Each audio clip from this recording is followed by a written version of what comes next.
Well, the Buffalo Bills got back onto the practice field on Wednesday after licking their wounds following the loss to the Miami Dolphins, and really to start preparing for their upcoming matchup with the New England Patriots. And really the story of the week, as we'll be seeing all throughout both today and the next couple of days, is whether or not a few key pieces to the Bills roster will be able to play against that Patriots squad. Now, everyone's talking about LeSean McCoy and whether or not he'll be able to play. The running back, the star of the Bills offense, was very much hampered by that hamstring injury against the Miami Dolphins. Just from looking at it, really you see exactly what he was able to do, and it was not at all what he was able to do throughout the first 4 weeks of the post-Sammy Watkins era of the season. So McCoy was not able to participate in practice today. They'll look to reevaluate him after today, hope that he can get back on the practice field tomorrow, but I would tend to think he is very much in question as to whether or not he'll be able to play up against the New England Patriots this weekend, which means it could potentially signal an enhanced role for Mike Gillislee, his backup running back. On the upside of things, the Bills got Marcell Dareus back on the field for the first time since Friday's practice ahead of the Week 5 contest against the Los Angeles Rams. He injured his hamstring when he was going to get E.J. Manuel on a random rep and was not able to practice from that point forward.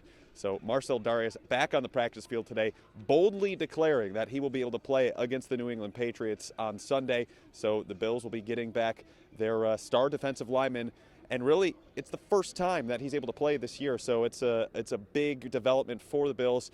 I wouldn't expect the world from him in that opening game. I think he'll probably have a little bit of a slighter role, but I think what we could end up seeing is Dareus being there on obvious rundowns, maybe get like 50% of snaps, and they'll try to work him in that respect because he hasn't been in the game, or any game for that matter, since 2015. So they'll have to be a little bit cautious with him. And then Robert Woods, the wide receiver, he was able to practice, if you could call it that.